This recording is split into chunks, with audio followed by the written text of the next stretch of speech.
Muy bien. Cualquier inconveniente que haya en cuanto a problema técnico, me hacen saber, por favor.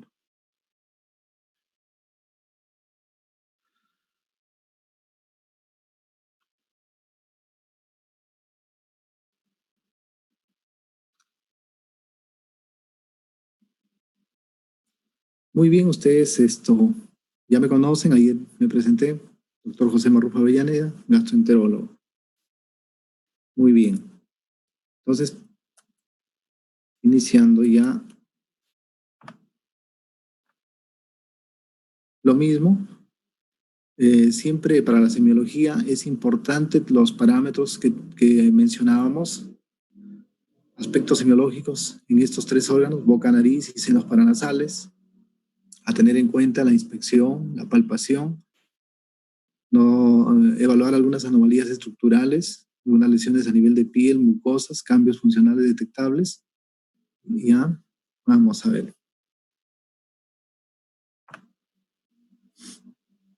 ¿Qué cosas tenemos que tener en cuenta en la nariz?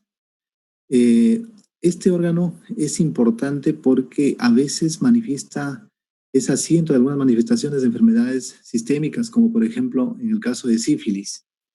En estos casos se ve la nariz en forma de silla de montar por hundimiento de la base, la parte superior que está a nivel de los ojos.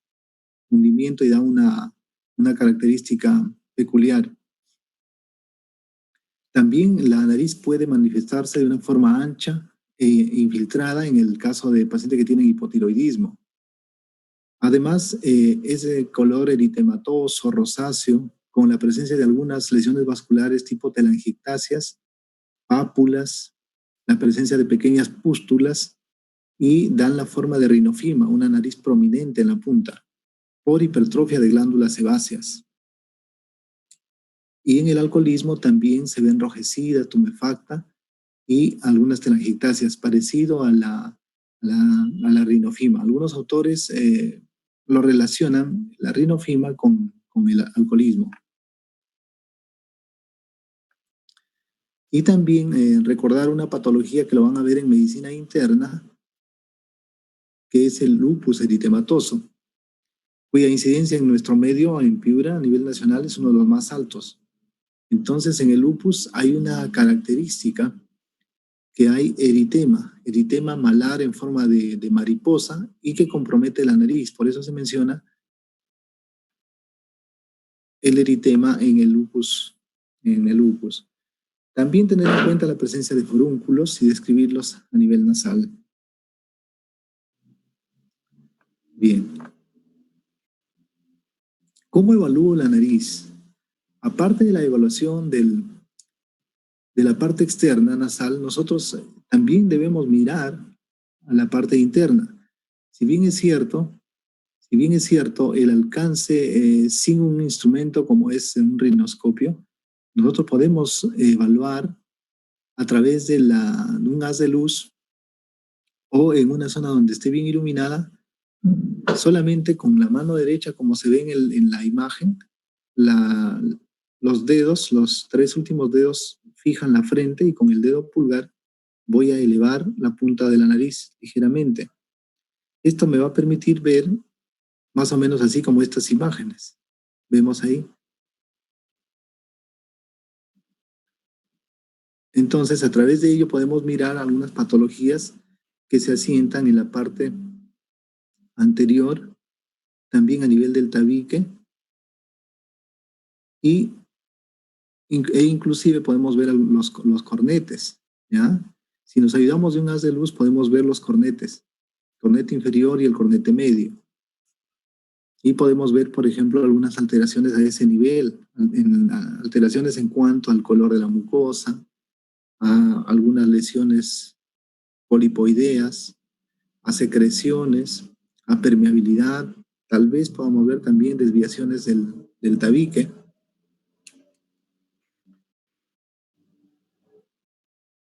Acá en estas imágenes, lo que podemos destacar acá, por ejemplo, la presencia de edema. Vemos nosotros la mucosa eritematosa hinchada a nivel del tabique.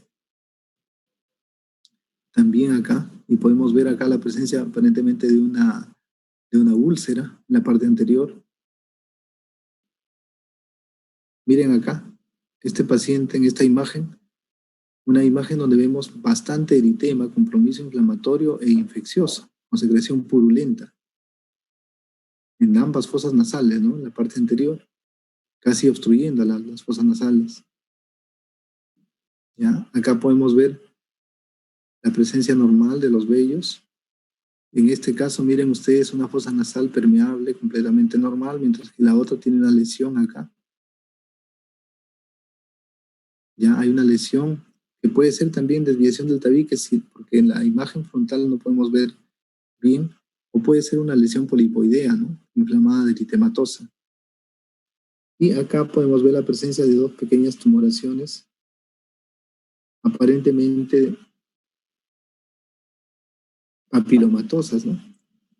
En la parte correspondiente al tabique. Acá podemos ver en la última imagen la secreción purulenta en la fosa nasal izquierda. En la derecha se ve normal, permeable. En la izquierda se ve disminución de la luz. Y acá en el centro podemos ver una secreción blanquecina. Acá también vemos, externamente vemos cierta asimetría. Vemos mayor abombamiento en la fosa nasal izquierda con respecto a la fosa nasal derecha y al puente también. Y ya mirando las fosas nasales vemos permeabilidad normal en el lado derecho, pero en el izquierdo vemos acá hay edema, hay aumento del volumen y disminución de la luz. Aparentemente acá lesiones escoriativas. Y esto vemos pues esto relacionado al virus papiloma humano en la nariz.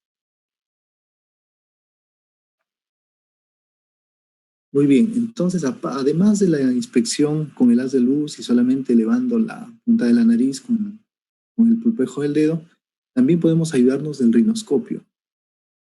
El rinoscopio es un instrumento, como vemos en esta imagen, que nos va a permitir abrir un poquito más las fosas nasales, la parte anterior, para poder inspeccionar ya con más detalle toda la parte del tabique, las partes laterales y la parte de los cornetes. Entonces, acá vemos cómo se coge el cornete. El rinoscopio tiene unas valvas que son estas proyecciones hacia adelante, que son atraumáticas, pero deben manejarse con cuidado aún así, que están dispuestas en forma lateral con un ángulo de 90 grados con respecto al eje del rinoscopio para permitir que el haz de luz llegue frontalmente y no interrumpa la maniobrabilidad. Y con el rinoscopio nosotros qué estructuras vamos a identificar. Vamos a ver acá el cornete medio. Miren ustedes acá.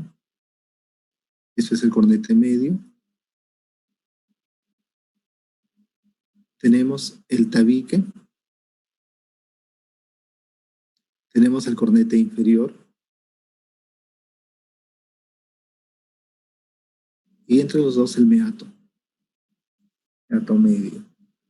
Entonces esta es más o menos la imagen normal de cómo debe verse con el rinoscopio. Vemos pues mayor detalle, ¿no? Mayor detalle con respecto a la imagen con la separación manual, ¿no? Muy bien. Vamos a ver, hay dos compañeros esperando entrar.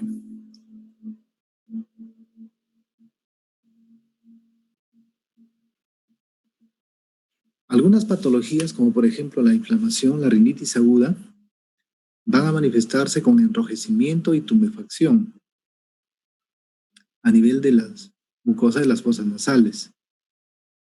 ¿Ya? Entonces vemos ambas fosas nasales bastante rojas y con obstrucción para el paso del aire. Y el paciente a veces tiene una voz caprina o respira por la boca. En caso de rinitis alérgica, aparte de la secreción y la clínica de enrojecimiento por el rascado constante del paciente por el prurito, vamos a ver la mucosa la vamos a ver pálida y engrosada. Cuando es alérgica es pálida y engrosada. A diferencia de cuando es una rinitis aguda, puede ser viral, por ejemplo, donde se ve roja e hinchada. En cambio, acá la vemos pálida y un poco gruesa. La presencia de pólipos nasales van a encontrarse generalmente en el meato medio. Si nosotros vemos la imagen acá, entonces a este nivel, a nivel del meato medio, vamos a identificar acá los pólipos, buscarlos a este nivel. Muy bien. Las desviaciones del tabique también son identificables y las perforaciones. Acá podemos ver a simple vista, inclusive sin usar el rinoscopio, la desviación del tabique, ¿no? Vean ustedes cómo hace una prominencia ojival en la fosa nasal izquierda, casi obstruyéndola. En cambio, en la derecha hay ampliación de todo el conducto nasal. En el primer caso vemos una ausencia del tabique, no existe tabique. Ya. En los pacientes que consumen cocaína, que inhalan cocaína, la cocaína es un psicofármaco o una sustancia psicoactiva que provoca microinfartos. Entonces, localmente, esos microinfartos provocan úlceras al inicio y después esas úlceras son más profundas, tanto así que pueden comprometer la circulación y la integridad del tabique y lo desaparecen. Entonces, acá vemos prácticamente una sola fosa nasal. Muy bien. Doctor, ¿Sí? disculpe que le interrumpa. Lo que pasa es que hay un alumno que se encuentra en sala de espera. ¿Sí? Lo puede, Sí, sí, pero no aparece en el mensaje en que yo estoy. A ver, vamos a ver.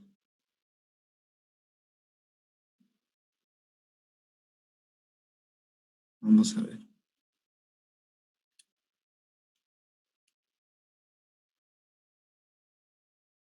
Voy a tener que salir un ratito ya para poder reingresar.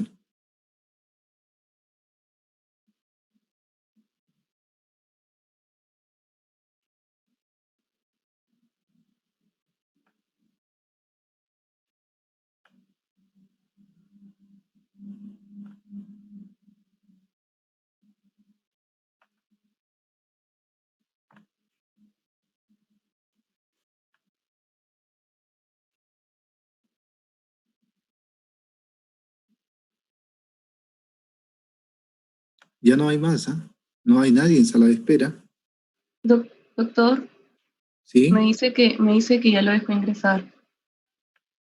No, no aparece, todavía no está pidiendo ingresar, no está conectado. Doctor, fui yo el que le solicité a mi amiga Paloma ingresar y usted durante la clase ya me había dejado entrar. Ya, entonces hay que tener en cuenta ya esto para no interrumpir, por favor, porque ya se perdió la hilación de la presentación.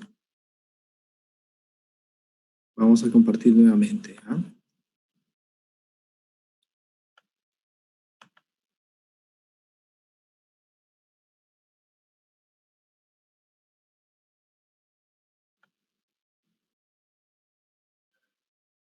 Muy bien, entonces habíamos quedado acá habíamos quedado en las lesiones, la ausencia del tabique por el consumo de cocaína por microinfartos, la desviación del tabique, traumática generalmente, y la mucosa acá normal. Muy bien. Y recordar la diferencia que existe en cuanto a rinitis aguda, enrojecida y tumefacta, y la alérgica se ve pálida y engrosada.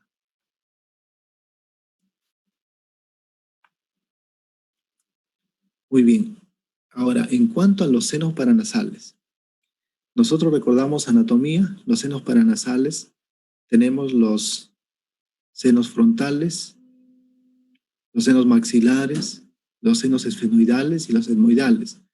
Aquellos a los cuales tenemos acceso nosotros mediante la evaluación clínica, semiológica. Semiológica podemos nosotros, a través de la anamnesis, intuir patologías a nivel de cualquiera de estos senos, porque inclusive aquellos a los cuales no tenemos acceso con evaluación, digamos, física normal, podemos intuir sus patologías, como por ejemplo los etmoidales, los esfenoidales, pero a cuales sí tenemos acceso para tener mayor precisión en cuanto al diagnóstico, tenemos a los senos frontales y los senos paranasales.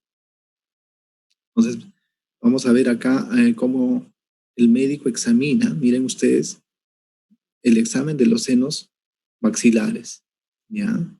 Semiológicamente, a la inspección no vamos a ver mayor cosa porque los senos están dentro de cavidades protegidas por los huesos. Es igual que no podemos evaluar el cerebro semiológicamente, no podemos tener acceso, pero claro, clínicamente, a través del relato sí. Acá en esta imagen podemos ver cómo el examinador con la mano derecha fija la cabeza. Miren ustedes acá la mano cómo va a fijar la cabeza, coge a nivel occipital y con el dedo índice y medio de la mano izquierda va a hacer ligera presión, va a identificar estas zonas paranasales a nivel de los senos maxilares, que son las zonas donde hay donde emergen ramas oftálmicas del nervio facial y del trigémino. Acá en este caso son las trigeminales. Entonces vean ustedes cómo los dos pulpejos de los dedos van a hacer presión en ambas zonas. Van a hacer presión en ambas zonas. Esa presión va a desencadenar dolor cuando hay alguna patología a nivel de seno paranasal correspondiente. Y para los senos frontales, las manos también igual, la mano derecha fija la cabeza, pero ya no a nivel occipital, sino a nivel frontoparietal. Y con la mano izquierda vean ustedes los dedos, la posición de los dedos, índice y dedo medio, y hacen ligera presión a nivel inmediatamente debajo de los arcos supraciliares, también tratando de estimular la zona por donde emerge la rama frontal. Entonces, esto va a desencadenar dolor cuando hay alguna patología inflamatoria a nivel de senos paranasales. Esa es la maniobra para examinar los senos paranasales. Ahora, ¿cómo vemos nosotros, cómo logramos dar una mirada, entre comillas, a los senos paranasales? No podríamos directamente, pero sí podemos hacerla a través de la transiluminación.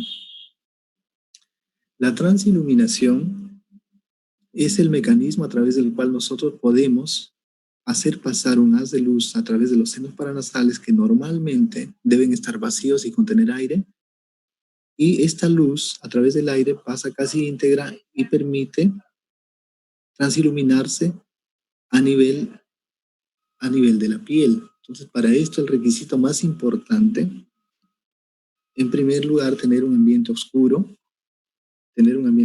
luego tener la fuente de luz, un foco. Cuando ustedes consiguen un pantoscopio se llama al set que contiene el talmoscopio, trae rinoscopio, otoscopio y con sus linternas especiales, entre ellas una linterna para poder hacer esta transiluminación. Entonces vean ustedes cómo se hace para evaluar el contenido del seno frontal. Acá está un seno frontal y acá el otro seno frontal. Entonces es un recuerdo de anatomía, ¿no?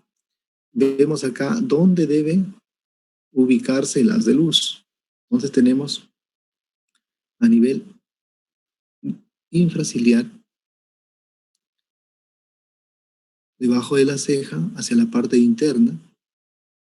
Ahí se emite el haz de luz. Para no tener interrupción, se tapa con la mano izquierda, se coge la fuente de luz con la mano derecha, se tapa con la mano izquierda y nos va a permitir ver el haz de luz a nivel de la frente, la región frontal. Normalmente debe verse así el haz de luz, cuando el seno frontal está vacío en condiciones normales. Y cuando no vemos el haz de luz o lo vemos escasamente o es muy opaco, muy tenue la luz, nos hace pensar en que ese seno está ocupado, ya sea por contenido de la sinusitis purulenta o puede ser también por contenido hemático o tumoral, ¿no? A investigar. Y muy bien, y en la otra imagen, la imagen B, podemos ver cómo también se hace la transiluminación de los senos maxilares. Veamos, igual en el ambiente oscuro, la ubicación del haz de luz es a nivel del seno maxilar ¿no es cierto?, en la piel, debajo, infraorbicular, más o menos es un poquito por encima del lugar donde se colocaban los dedos para la evaluación, acá, para la evaluación de dolor. En este caso, el haz de luz va acá, un poco más superior, en esta zona, tratando de iluminar hacia la boca. Y vemos cómo en la cavidad oral, a nivel del paladar duro, vemos el haz de luz. Normalmente debe verse así.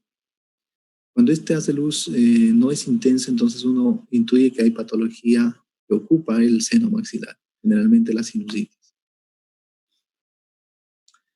Muy bien, ahora en cuanto a los senos paranasales, de repente ustedes tienen alguna pregunta que hacer, algo que no ha quedado claro, podrían hacerlo, no hay ningún problema.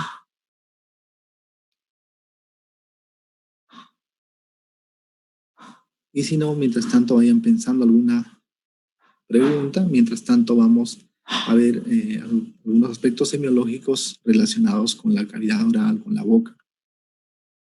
En cuanto a la boca, pues empezamos evaluando los labios. En los labios hay que ver algunas características como la presencia de alguna lesión macroscópica que resalte a la vista, a primera vista. Ver también el color. Acá lo que se pone hincapié es en evaluar si hay cianosis. Generalmente el color azulado de los labios cuando hay hipoxia. O también palidez. Algunas lesiones que podemos identificar y que por su frecuencia también son bastante importantes, por ejemplo en el herpes zóster. Ahí vamos a encontrar algunas vesículas, algunas costras, y el herpes labial también, el herpes labial, el herpes tipo 1. En el herpes tipo 1 nosotros lo que podemos ver es este tipo de lesiones, ¿no? Son vesículas.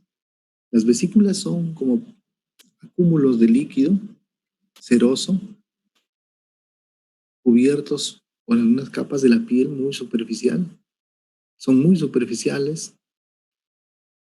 ¿ya? Y son confluentes. Miren ustedes, son confluentes. Son varias vesículas pequeñitas que tienden a confluir. Por acá vemos algunas aisladas. Y vemos que la zona adyacente se muestra un poco eritematosa, ¿no? Un poquito flebótica. Y en el caso del herpes labial, el paciente menciona que esto es bastante pruriginoso. Ahora, hay otras lesiones, como por ejemplo, lesiones relacionadas con la sífilis, con el chancro sifilítico, como podemos ver en esta imagen. Ya avanzando un poco más adentro en el piso, en esta zona, la lengua se retrae un poco hacia atrás y acá tenemos el piso de la boca, recordemos anatomía, ¿no? Acá vemos una lesión ulcerosa con bordes, parecen engrosados, ¿ya? Algo blanquecina, debe ser indurada probablemente a la palpación, el chancro sifilítico. Otras patologías que podemos ver cuando evaluamos ya un poco más el piso de la boca, la base de la lengua, es la presencia de ránula, como vemos en esta imagen. ¿Ya? ¿Qué es la ránula? La ránula es un quiste de retención de saliva, ya que aparece como una, digámoslo, para semiológicamente contextualizarlo, una bolsa llena de saliva, casi translúcida. Muy bien. Otras patologías que nosotros podemos ver es la estomatitis angular por déficit de riboflavina. En estos casos lo que podemos ver es una lesión de continuidad de la mucosa a nivel de las comisuras, de los ángulos, con tendencia a la ruptura, al abrir la boca. Entonces hay esa friabilidad, esa fragilidad de la piel por deficiencia de riboflavina, generalmente a nivel de las comisuras, de los ángulos bucales, comúnmente pues conocido como boqueras, ¿no? Y también puede haber compromiso en todo el labio, como vemos acá, tendencia a que se formen grietas, y estas grietas secundariamente sangren o se inflamen o infecten, ¿no? Tanto en el labio superior como en el labio inferior. Los labios también son asiento de algunas enfermedades sistémicas y entonces estas manifestaciones, estas características de estas lesiones nos van a permitir hacer la presunción diagnóstica de estas enfermedades. Por ejemplo, en el caso de los pacientes que tienen poliposis a nivel de todo el tracto digestivo, sobre todo a nivel de intestino delgado y a nivel de colon, en lo que se llama el síndrome de Peutz-Jeghers. Ustedes han llevado ya patología, en Robbins, por ejemplo, se menciona esto, la presencia de pólipos amartomatosos. Entonces acá tenemos la imagen de un paciente que tiene Peutz-Jeghers. Vemos máculas de diferente oscuras, ya, más o menos algo negras, algunos lo mencionan café con leche, en el labio inferior, generalmente de diferente tamaño. Este punteado fino, con máculas grandes, ¿no?, de distribución aleatoria en el labio inferior. Entonces, cuando vemos este hallazgo, nosotros hay que pensar que ese paciente podría tener ese síndrome y hay que enviarlo para que le hagan un examen de colon, estómago, intestino delgado, para descartar estos pólipos.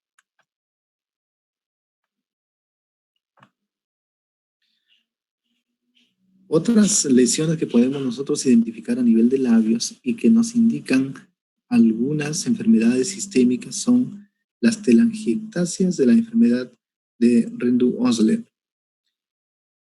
En este caso vemos estas pequeñas máculas rojitas. Si uno se acerca,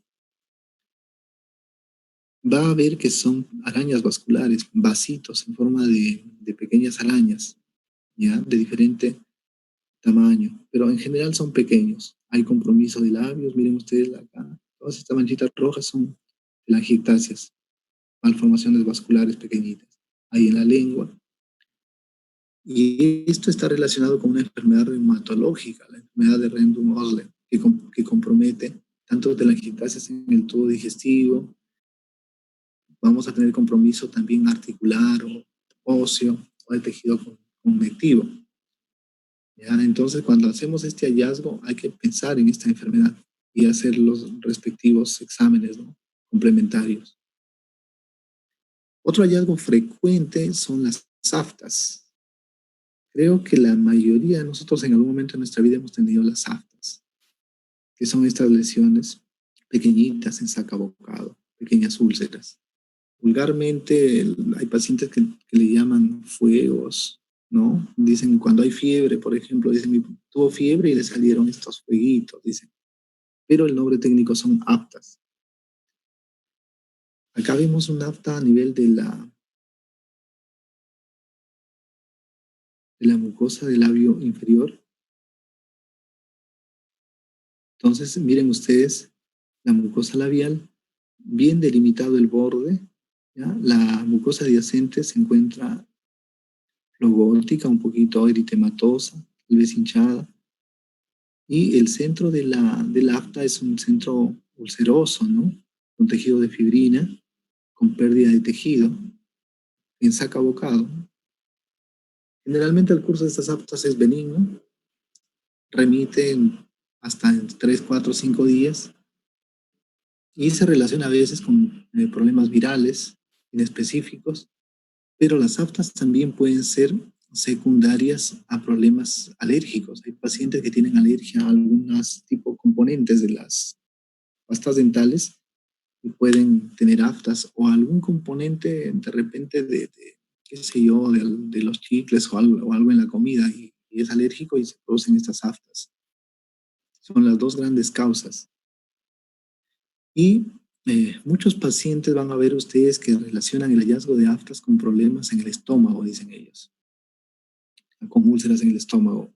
Esto no es tan cierto. Es cierto solamente en un caso, en el caso de una enfermedad reumatológica, donde hay úlceras en el estómago y hay presencia de úlceras también. Las aftas son pequeñitas, pero en este caso son úlceras aftoides que comprometen la cavidad oral, sobre todo a nivel de la lengua, o la mucosa de carrillos un poco más interno. Entonces, cuando hay ese hallazgo de úlceras grandes, profundas y irregulares, hay que pensar en la enfermedad de Behçet, que es una enfermedad donde hay compromiso a nivel de la boca y también en el estómago o en los intestinos. y ahí sí amerita ampliar la investigación. Pero las aftas no necesariamente se van a relacionar con problemas a nivel del estómago. Muy bien. Antes de pasar también hay que mencionar acá que hay otras enfermedades virales típicas que producen lesiones aftoides en la boca, como por ejemplo el citomegalovirus. El citomegalovirus es un virus que se presenta, por ejemplo, en los pacientes que tienen HIV, y no necesariamente en ellos, pero en una persona que no tenga esta condición también podría tener una infección por citomegalovirus y tener a nivel de cavidad oral lesiones aftoides mucho más grandes que esta. La característica de las lesiones o de la diferencia de la lesión por citomegalovirus con respecto a las aftas es que la lesión por citomegalovirus son úlceras grandes que alcanzan a tener 1 centímetro hasta 2 centímetros, grandes y más profundas. Las aftas en realidad son pequeñas, tanto así que mucha gente lo deja pasar nomás, no le da mucha importancia, pero en las lesiones de tipo por citomegalovirus difícilmente el paciente lo va a dejar pasar. ¿Por qué? Porque son lesiones grandes, incómodas. Muy bien. También, allá cuando uno evalúa más la cavidad oral, ya ve la lengua, la mucosa palatina. Entonces, a nivel de los carrillos, uno ve acá estas lesiones compatibles con candidiasis, moniliasis, presencia de hongos, ¿no? Cándida, a nivel de la mucosa oral. Por ejemplo, ¿en qué pacientes podemos hallar esto? Podemos hallar en pacientes que tienen inmunosupresión, como los pacientes que tienen HIV, SIDA, los pacientes que consumen corticoides, los diabéticos, o después de un tratamiento antibiótico que barre la flora y los microorganismos oportunistas van a generar estas lesiones, los hongos. Vean ustedes estas placas blanquecinas con una mucosa subyacente inflamada, eritematosa. La mucosa acá se nota, alrededor donde están estas lesiones, bastante roja, rojiza. Y las lesiones pues no tienen un patrón característico, ¿no? Tienden a ser confluentes, pero sin un patrón característico. Acá también vean ustedes en el paladar duro estas lesiones características con cándida, en la lengua, dorsolingual. Y miren ustedes, al hacer este hallazgo y el paciente, por ejemplo, presenta disfagia u odinofagia, dolor al tragar o dificultad para pasar los alimentos, uno al tener este hallazgo presume con un 70% más o menos de probabilidades que esos hallazgos de la candidiasis oral tienen que ver perdón, con candidiasis esofágica. Y la candidiasis esofágica pues muchas veces requiere confirmarlo con endoscopía, pero si uno tiene este hallazgo ya no es necesario. ¿Por qué? Porque la relación entre la candidiasis oral y la esofágica es altísima, más del 70%, ¿no? O sea, el hallazgo es casi predictor de una candidiasis esofágica y hay que darle tratamiento, en este caso con fluconazol, ¿no? Otro de los hallazgos semiológicos a nivel de la mucosa de carrillos, tenemos estas máculas hiperpigmentadas en la enfermedad de Addison. Acuérdense ustedes de su curso de fisiología, ¿no? La enfermedad de Addison, que tiene que ver con las glándulas suprarrenales, la médula suprarrenal. Vemos acá esta mácula hiperpigmentada, ¿no? Si uno encuentra esta mácula así, hiperpigmentada, hay que pensar en la enfermedad de Addison y hacerle todas las pruebas necesarias. O remitir a endocrinología. Las enfermedades infecciosas, ahora tenemos nosotros la pandemia por el COVID-19, pero a través de la historia han habido enfermedades que también han tenido carácter pandémico y luego quedaron como enfermedades endémicas. Tenemos rubiola, sarampión, en algún tiempo la viruela, y bueno, y la varicela que es endémica. Entonces, dentro de esas enfermedades tenemos las enfermedades emergentes, son enfermedades nuevas, como por ejemplo el COVID-19, es una enfermedad nueva, es una enfermedad emergente, ahora ya es pandémica. Y hay otras enfermedades que en algún momento fueron emergentes luego se convirtieron en pandemias, luego quedó como enfermedades endémicas y luego a través de la vacunación, las estrategias de vacunación, los esfuerzos de salud pública lograron casi desaparecerlos o desaparecerlos. Sin embargo, a través de los años vuelven a aparecer, ¿ya? Y son un problema de salud pública, como por ejemplo el sarampión. Como se ha escuchado a través de las noticias, ha habido brotes de sarampión el año pasado, una enfermedad que se creía controlada, ¿no? Y bueno, y la vacunación para el sarampión siempre está dentro del esquema de vacunación de la mayoría, casi todos los, para no decir todos los países, ¿no? Sin embargo, hay zonas donde hay cierta resistencia a aceptar la vacunación, por lo tanto hay población vulnerable. Cuando ustedes hagan el CERUS van a darse cuenta que no todos tienen un nivel educativo, ¿no? Como para poder aceptarlo, o también cultural, ¿no?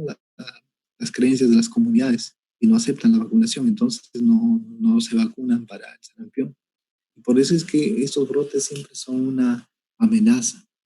¿Por qué les he mencionado esto? Porque estas manchas de Koplik que vemos acá, estos puntitos blancos, un fino punteado miliar blanco a nivel de la mucosa de Carrillo, es el hallazgo semiológico patognomónico, diríamos, del sarampión, paciente que tiene sarampión. Se llaman las manchas de Koplik, estas pequeñas lesiones. Ya son las manchas de Koplik. Entonces, si uno tiene un paciente que tenga un cuadro febril con erupciones cutáneas, ¿no? Tal vez con algo de tos, siempre hay que examinar la cavidad oral y en busca de este tipo de lesiones. También nosotros podemos evaluar, aparte de las lesiones propias de la mucosa, podemos ver la salida del conducto externo, ¿no? Sobre todo cuando hay un contenido purulento. Un contenido purulento que proceda del conducto externo nos está indicando alguna patología a nivel del conducto o de la parótida, algún proceso infeccioso, generalmente bacteriano. Entonces, si nosotros vemos acá por el conducto externo la salida de este líquido purulento, entonces estamos ayudando mucho para precisar algún diagnóstico y acelerar su tratamiento y su precisión diagnóstica. Cuando nosotros vamos a evaluar la cavidad oral, también hay que ver tanto los dientes, ¿no es cierto?, como las lesiones que están alrededor de ellos. En este caso, por ejemplo, una inflamación a nivel de la encía, las encías, es la mucosa normal adyacente a la zona de implantación de los dientes, lo que se conoce como gingivitis. Podemos ver acá, hay eritema y edema, vean ustedes, más rojizo y un poco hinchado alrededor de la zona de implantación de los dientes, acá por ejemplo. Mucho mayor es el compromiso acá a nivel del canino con el incisivo. Miren ustedes acá, el tejido es bastante edematoso y con la tendencia al sangrado. Vean ustedes, probablemente con un pequeño estímulo con el bajalenguas se produce sangrado fácilmente. Ya, eso se ve cuando hay gingivitis. Además vemos acá el compromiso de una placa bacteriana, ¿no?, en la base de los dientes, la base de implantación cercana. Ya, generalmente esta placa bacteriana tiende a comprometer, a inflamar la mucosa adyacente y a veces esta placa bacteriana progresa y puede ir deteriorando hasta la raíz de los dientes, tanto así que espontáneamente sale el diente. ¿Ya? Entonces esto es importante examinar bien toda la cavidad oral, ¿no? Ver las encías también, porque es asiento de patologías importantes. Una patología es la paradentitis y la piorrea. Entonces la paradentitis es el proceso inflamatorio a nivel adyacente a los dientes.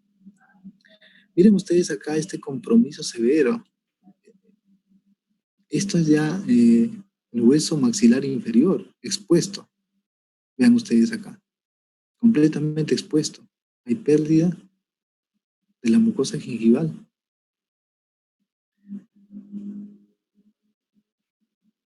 acá tenemos a nivel de la base de implantación de los dientes, vemos compromiso, hay placa bacteriana, hay retroceso de la mucosa y hay signos también flogóticos, ¿no? Pero en este caso se ve crónico. ¿Por qué? Porque hay componente fibrótico. Por eso es que hay disminución de la mucosa gingival. Hay un retroceso de la mucosa gingival. Las encías, miren ustedes acá, prácticamente han retrocedido y están exponiendo parte del cuello y la raíz del diente. Y la presencia de piorrea, ¿no? Una secreción purulenta. Vemos acá también algo de secreción purulenta, blanquecina, ¿no?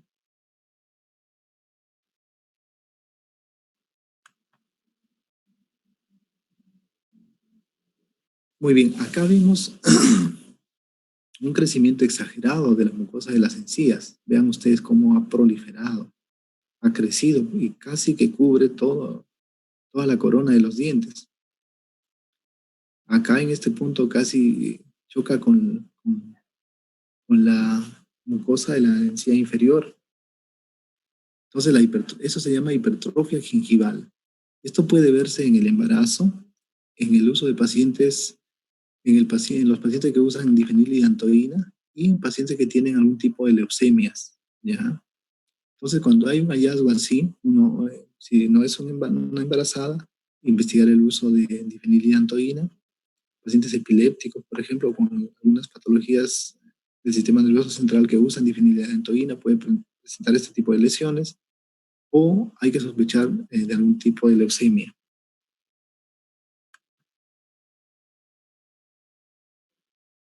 Muy bien, entonces eso es en cuanto a algunas patologías de la cavidad oral que quería compartir con ustedes, ¿no?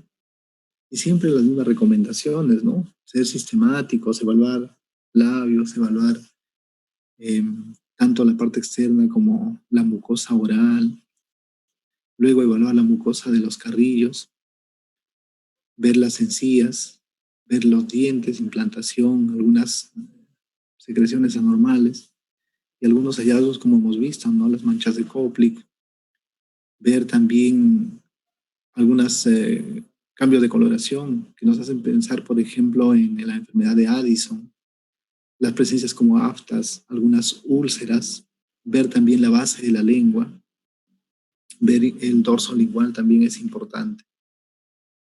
Entonces, acá lo que les estoy poniendo es un link para que vean sobre el examen dental, ya que no tenemos la oportunidad ahora por este tema de la pandemia de ir al hospital y ver pacientes, ¿no? Y evaluar directamente, pero podemos ver a través de YouTube un video didáctico en el link que acá les estoy poniendo, ¿ya? Y de todas maneras en la casa hacer la práctica, ¿ya? Siempre hay que hacer la práctica, hay que examinar, como hemos visto, la nariz, senos paranasales, ya con algún familiar, ya si tienen su pantoscopio con una linternita, tratar de hacer la transiluminación, de preferencia en la noche, si no hay manera de evitar la luz en el día, ya hacer la transiluminación, examinar los senos paranasales, los puntos de los senos paranasales, ya ver en la parte anterior de la nariz, siempre tener en cuenta así, más o menos. Acuérdense ustedes, mira la mano derecha cómo va y con la linterna tratar de mirar. De repente identifican alguna lesión en algún familiar, ¿no? Si tienen un rinoscopio, también hacer esta maniobra con cuidado, siempre con cuidado, despacio, primero. ¿Qué tanto va usted a abrir la fosa nasal? Si cuando uno está aprendiendo, lo mínimo, despacio, con mucho cuidado, despacito. Ya uno cuando tiene destreza, cuando tiene práctica, con facilidad uno puede insertar el espéculo y poder mirar, pero siempre primero la mínima cantidad. ¿Por qué? Porque la dirección como se dirigen las hojas del espéculo es importante. Nunca va dirigido hacia el ojo, hacia arriba, sino va perpendicular a la nariz. Recordar que la dirección del piso de la fosa nasal no es hacia arriba, sino hacia acá, hacia abajo, es paralelo a la boca. Paralelo a la boca. Entonces la dirección de los espéculos siempre va a ser primero ingresarlo un poquito paralelo a la boca. Como están recién haciendo prácticas, ingresan un poquito y con suavidad abren, con suavidad permiten que abra este espéculo. ¿Ya? Luego, a medida que ustedes van conociendo, familiarizándose con la anatomía, siempre mirando, ustedes tienen que tener acá una fuente de luz. Pueden tener una lámpara de ganso o también comprar, hay un frontoluz se llama, es un foco que tiene una vincha, se fija en la cabeza y el foquito está en la frente. Ese foquito utilizan los otorrinolaringólogos, y ese foquito te va a dar el haz de luz para poder mirar. O también algún familiar te puede iluminar, ¿no? Puede ayudar. Entonces, hacer esa práctica. Miren ustedes la desviación del tabique, de repente en algún familiar encuentran la desviación del tabique. Muchas veces estas lesiones son subestimadas porque nadie se detiene a mirar, pues, ¿no? Por dentro de las fosas nasales. ¿Ya? De repente encuentran algún tipo de patología ahí. Hacer estas dos maniobras para hacernos paranasales. Vean ustedes en la mano, en la figura A, mano derecha, coge la parte occipital, la izquierda, la zona de los puntos de dolor de los senos maxilares. Y en la figura B podemos ver la rotación de la mano, y la mano derecha coge a nivel frontal y la presión es hacia arriba pegado a las cejas, ¿no? Hacia arriba, pegado, no en los ojos, sino hacia arriba pegado a las cejas. La presión en este caso va hacia arriba, hacia el hueso, no hacia el globo ocular, ya, sino hacia el hueso. Si uno presiona el globo ocular puede desencadenar un reflejo vasovagal y provocar bradicardia, por ejemplo, peligroso, ¿no? En algunos pacientes que tienen arritmias o son sensibles a la presión del globo ocular. La transiluminación, esa imagen la van a repetir, y pueden repetirlo en la casa, traten de repetirlo varias veces, tratar de hacer esa transiluminación. En la boca, las lesiones, para recordar la más frecuente, el herpes labial, ya algunas lesiones ulcerosas del piso de la boca. Siempre cuando examinen al paciente, pedirle que abra la boca y retraiga la lengua o levante la lengua un poco para poder ver el piso de la boca. Y ahí se identifican pues varias patologías, ¿no? Úlceras, ránulas, pólipos, el frenillo, ¿no? La persistencia del frenillo.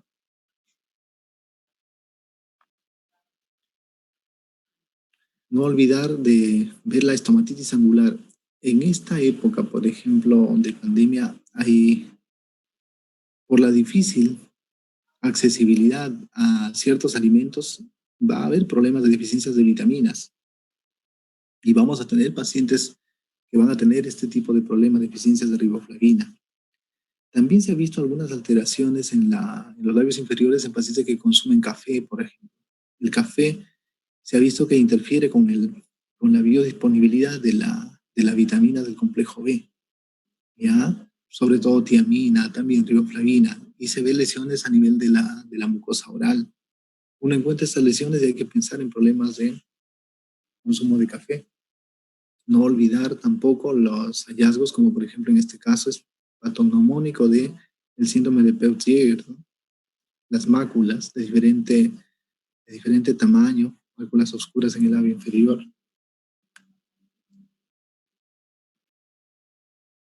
¿No? Acá algunas telangiectasias, las aftas, ¿no? Las aftas, siempre que hay aftas hay que mirarlas. Cuando las aftas normalmente no deben pasar de 3, 4, 5 milímetros, pero si vemos una afta grande de 1 centímetro o más, ya no, probablemente no sea un afta, podría ser una lesión sugerente de infección por citomegalovirus, y eso es importante a tener en cuenta. La presencia de hongos, ¿no? La cándida a nivel oral, y que esto no va a predecir candidiasis esofágica. Acá la mácula hiperpigmentada en la enfermedad de Addison, las manchas de Koplik del sarampión. Ahora hay que tener cuidado, ¿no? Porque son enfermedades reemergentes, ¿no? Nunca olvidar de mirar también la salida del conducto externo y hacer ligera presión, tanto en la cara como cerca de la salida, y ver si hay algún tipo de secreción purulenta. Las encías, nunca evaluar, nunca olvidar la evaluación de encías. También el estado de los dientes, la placa bacteriana, la presencia de gingivitis es lo más frecuente, el sangrado, en zonas donde hay caries dental, ¿no? Y los compromisos severos, ¿no? Pacientes que tienen, sobre todo ancianos, esto lo van a ver en ancianos, ancianos que tienen cierto abandono familiar, van a encontrar lesiones así, ¿no? Con compromiso, imagínense exposición del hueso maxilar y la presencia de pus, ¿no? Alrededor de las zonas de implantación de los dientes. La hipertrofia gingival y hay algunos links para que ustedes puedan ampliar. Muy bien. Entonces, eso ha sido algunas cosas que quería compartir con ustedes. También, también hay en la exposición que colgué en el sistema y que, bueno, por las imágenes esto no lo soporta, puse algunas alteraciones de la lengua, del dorso de la lengua, que fueron extraídas la mayoría de Argente, como por ejemplo la lengua geográfica, la lengua saborral. Entonces yo voy ahora a buscarlos y mandarle al delegado esas imágenes para que ustedes puedan diferenciarlas, ¿ya? Lengua geográfica, lengua saborral, algunas lesiones a nivel de las amígdalas también, ¿ya? Entonces ahorita, a ver, mientras van haciéndome algunas preguntas, voy a dejar de compartir para buscar esas imágenes y poder compartir con ustedes. Entonces, algunas preguntas ustedes que tuvieran, me la van haciendo, por favor.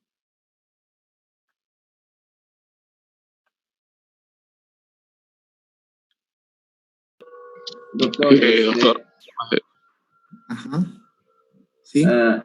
doctor, en lesiones, también de la orofaringe no estaría causada también por el virus del papiloma humano, con las famosas lesiones en coliflor.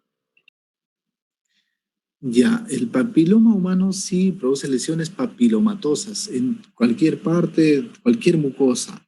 Nosotros encontramos en el esófago, en las endoscopías, lesiones por virus del papiloma humano, ¿no? Tomas la biopsia y es patognomónico. También en la boca, puede haber lesiones, pero te diré que no es tan frecuente lesiones de tipo papilomatoso. Eso. Voy a ver les voy a compartir en un segundo. En un segundo les voy a compartir. Vamos a ver.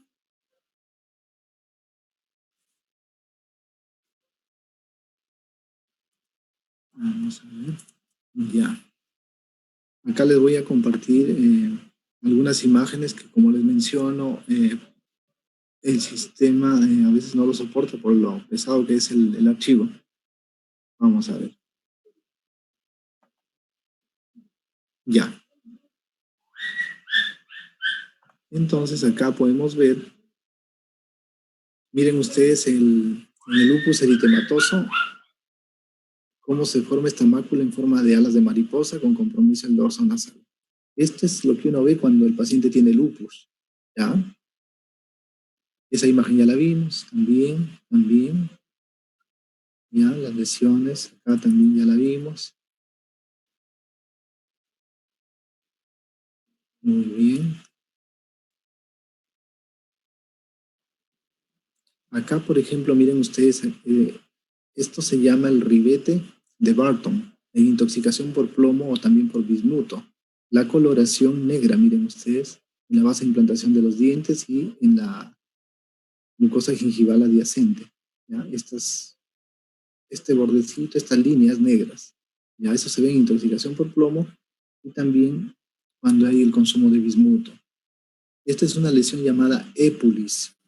Épulis es un granuloma, es un tejido cicatricial, pero como un queloide en la piel, en este caso en la encía se forma un épulis. Esto se ve cuando hay problemas de caries dental o alguna lesión infecciosa paradental. También en el embarazo tiende a haber épulis. En cuanto a la lengua, lo que les mencionaba, hay que usar siempre guante, ¿ya? Siempre. Ahora hay que tener mucho cuidado, pues, si no, a tocar, inclusive conversar con un paciente.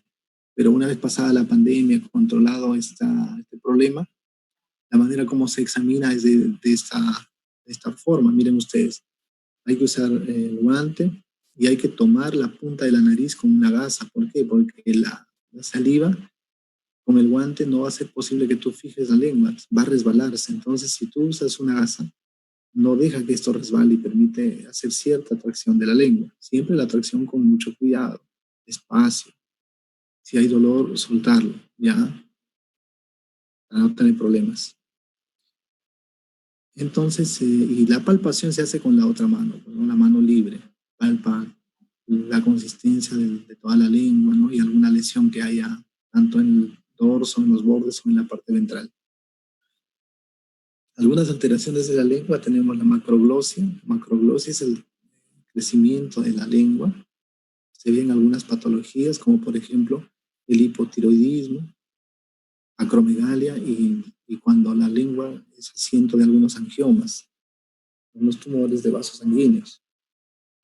También hay que tener en cuenta cuando la mucosa de la lengua es lisa, depapilada y es sensible, ¿ya? Brillante, ¿no? No vemos papilas casi. En esos casos, esto está debido a una hipovitaminosis y también con el uso de antineoplásicos. Entonces, en un paciente que tiene un síndrome carencial, esto se ve bastante en pacientes ancianos, ¿no? Que no tienen una dentadura adecuada para poder masticar y que tienen abandono, pues nadie se les dedica a tiempo exclusivo, ¿no? Entonces ellos tienen problemas de deficiencia de vitaminas y lo que uno ve en la lengua es esto. Y también pues ellos tienen diarrea, ¿no? Por deficiencia de vitamina B12. También el hallazgo de la lengua negra y vellosa cuando los pacientes usan antibióticos. Así se ve la lengua. Pacientes que usan antibióticos, por ejemplo, esquemas de antibióticos para problemas ginecológicos, para problemas gastrointestinales. Entonces uno mira la lengua y miren ustedes la característica, la lengua negra y vellosa. Muy bien. Entonces, acá tenemos lo que les mencionaba, la lengua saburral. La lengua saburral se debe a una hipertrofia de las papilas filiformes, por ejemplo, en pacientes que tienen fiebre y que tienen ayuno. Acá, esta imagen, la imagen B, es de una lengua saburral. La gente vulgarmente cuando ve esto dice, uy, tu lengua está sucia, tienes que cepillarla. ¿Ya? ¿Qué significa sacar esta parte blanca de la lengua? Tendría que sacar las famosas papilas filiformes. Tendrías que romper todas las papilas filiformes y dejarla blanquita a gusto de los familiares que te recomiendan cepillarte el diente, cepillarte la lengua, ¿no es cierto? Por lo tanto, no es recomendable eso de cepillar la lengua. ¿Qué vas a conseguir cepillando la lengua? Eso no se debe a que haya acumulación acá de algún residuo de los alimentos, no. Es hipertrofia de papilas, ¿no es cierto? Entonces, por más que te cepilles, pues, ¿qué vas a conseguir? Vas a inflamar tu lengua, ¿ya? Vas a provocar problemas de alteración del gusto por alteración de las papilas. La lengua geográfica, ¿no? En este caso se debe a la desaparición de las papilas, pero en forma lineal. Por ejemplo, acá tenemos, miren ustedes. O sea, no hay papilas en esa zona, pero sigue una distribución lineal, como tiende a ser como figuras. Eso se debe a que en esas zonas no hay papilas, ¿ya? Esa es la lengua geográfica. La lengua escrotal, vemos acá, la lengua escrotal, ¿ya? Y eso se debe a que hay múltiples fisuras a nivel de la lengua. Esto en realidad no se sabe la causa exacta, pero algunos tienden a hipotetizar que esto es por algún tipo de hipersensibilidad, la lengua escrotal. También cuando uno pide al paciente que eleve la lengua contra el paladar duro, vamos a encontrar a veces algunas varices. Miren ustedes acá. Estas son venas varicosas de la base de la lengua. ¿Ya? Varias venas varicosas de la base. Y no olvidar esta lesión, miren ustedes, blanquecina en la parte lateral de la lengua. En la parte lateral de la lengua, estas placas blanquecinas son denominadas leucoplasia. y son consideradas una lesión premaligna, ¿ya? Porque se ha visto que las leucoplasias, cuando progresan, pueden desencadenar alguna neoplasia maligna de la lengua. Entonces, yo les cuento un caso de un catedrático de la Universidad Nacional de Ingeniería. Este catedrático consulta gastroenterología porque tenía una úlcera, así igual, en la parte lateral de la lengua. Él decía que tiene algo que le incomoda, una úlcera, y que debe ser del estómago. Él iba para una endoscopía. Cuando se le examina, se le encuentra una lesión parecida, pero un poco más pequeña, pero en el centro una úlcera, una lesión ulcerada. Entonces ya cuando hay úlceras, lo que hay que pensar es que esta leucoplasia puede estar virando hacia una neoplasia maligna. Y al hacerle la evaluación dental, en la zona donde la lengua topa con los dientes, había la ausencia de una o dos piezas dentales. Entonces, es difícil asegurar o relacionar la presencia de esta leucoplasia con la ausencia de esas piezas dentales. Podría estar en relación a lo que decían sus compañeros, ¿no? A la infección por algún tipo de virus, o algunas son de causa no identificada, ¿no? La leucoplasia. Y sí es considerada una lesión premaligna. Muy bien.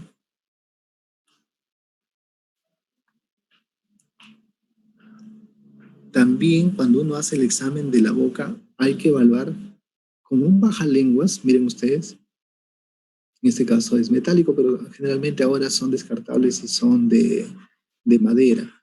Uno hace ligera presión de la lengua. Para hacer presión de la lengua no hay que pedir al paciente que saque la lengua, ¿verdad? Porque muchas veces, señor, saque la lengua y hace uno la presión en la parte posterior y desencadenan náuseas. O saque la lengua y uno intenta presionar y puedes golpear la lengua contra los incisivos inferiores y provocarle alguna lesión. Entonces, cuando uno va a evaluar esto, no hay que pedir al paciente que saque la lengua. Abra la boca, suavemente uno hace la presión en los 2/3 anteriores y tratar de mirar en la parte posterior, ¿no es cierto? En faringe, a nivel de amígdalas, a nivel de úvula. ¿Qué cosas podemos encontrar? Por ejemplo, acá en este caso, eh, la presencia de amigdalitis pultácea, ¿no? Miren ustedes la pérdida de tejido acá. Prácticamente hay parte del tejido amigdaliano que se ha necrosado y ha caído y ha quedado una úlcera irregular. Esto es una úlcera. La amígdala ha sido de todo, como esta, como una fresa, miren ustedes, ya como una fresa. Pero en el lado opuesto, esta fresa probablemente acá ha tenido el componente pero se ha caído, vulgarmente decir, se ha podrido y se ha caído, ¿ya? Entonces hay pérdida de tejido, mira, y lo que queda es un tejido necrótico, la base necrótica con contenido fibrinoide y purulento. ¿Cómo logramos nosotros ver bien la parte posterior? Nosotros entonces hacemos que el paciente abra la boca, bajamos la lengua, pero a veces no logras ver atrás, solamente ves la parte anterior de la zona periamigdaliana. Entonces se le pide al paciente que pronuncie la letra A, ¿ya? Entonces el paciente, al hacer esa pronunciación, permite que los músculos que tienen que ver con la fonación hacen una apertura de la zona faríngea y permiten mirar mucho mejor toda la zona de la faringe. También las aftas que habíamos visto en los labios pueden estar en estas zonas, ¿ya? Inclusive atrás, en la parte posterior de la faringe. Y recordar unas patologías como por ejemplo la angina de Vincent, que es una patología que tiene que ver con una enfermedad infecciosa a nivel de las amígdalas y que compromete, que es rápidamente progresiva, que compromete toda la zona adyacente, inclusive puede progresar hacia el piso de la boca o hacia la región cervical y comprometer la vida. También los abscesos periamigdalianos. Los abscesos periamigdalianos son acumulación de pus que están por detrás o en la zona de implantación de la zona adyacente a las amígdalas. Y uno lo ve porque la amígdala es prominente. Prácticamente se nota que la amígdala es desplazada y acá uno nota un abombamiento. Y ese abombamiento se debe a la acumulación de pus a ese nivel.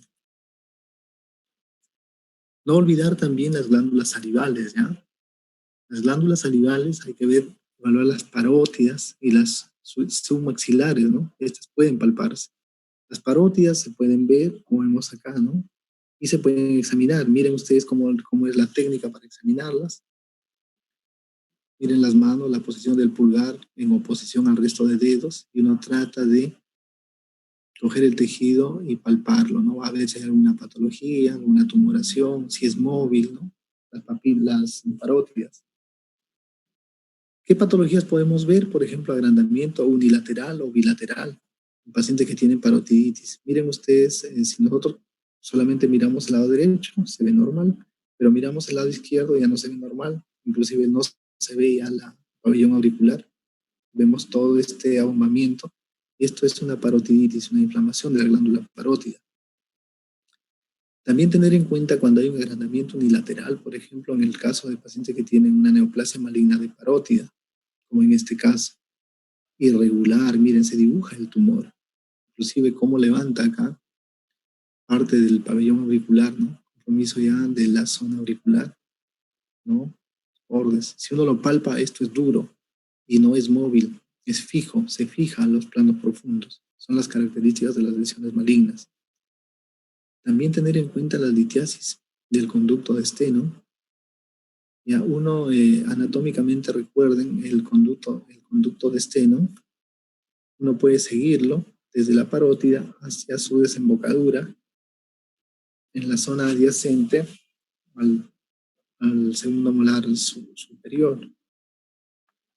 Muy bien. ¿Cómo evaluamos nosotros el piso de la boca? ¿Cómo hacemos la evaluación del piso de la boca? Entonces, para evaluar el piso de la boca, esta es la técnica con guantes. Una mano va en la parte inferior submaxilar, en la parte blanda, ya tratando de sostener esa zona y de también palpar, ¿no? Uno con la mano derecha que sostiene también palpa, y con el dedo índice de la mano libre, en este caso la mano izquierda, trata de hacer movimientos de presión suave sobre el piso de la boca buscando alguna alteración, alguna patología. ¿Qué cosas podemos ver ahí? Ahí estamos evaluando las glándulas submaxilares, estamos viendo alguna adenopatía, alguna tumoración. Muy bien. Y lo mismo, ¿no? El link de la revisión. Entonces, eso es lo que quería compartir con ustedes, y traten de hacerlo con sus familiares, ¿no? En la casa, para hacer algo de práctica. Muy bien, doctores. ¿Alguna pregunta que tuvieran que hacer?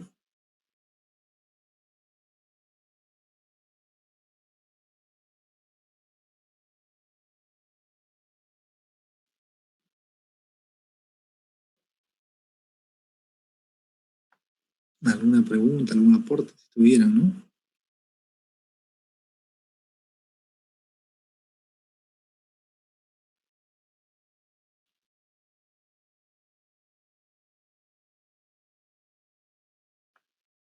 Si no hubiera mayor preguntas, entonces damos por concluida la charla, y más bien a mi grupo los espero de acá en unos 15 minutos para poder hacer la práctica, y con los demás traten de revisar ese link, revisar su libro Seidel, el Dreyer, el Suros y el Argente, ¿ya? Y en la parte práctica con un familiar, examinar, como hemos visto ahí, las técnicas de evaluación, examinar boca, nariz, senos paranasales. La práctica es lo único que va a hacer que tú fijes los conocimientos.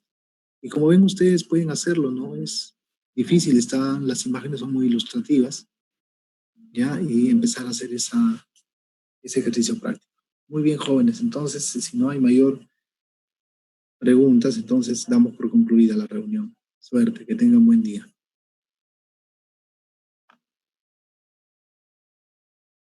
Hasta luego, doctor.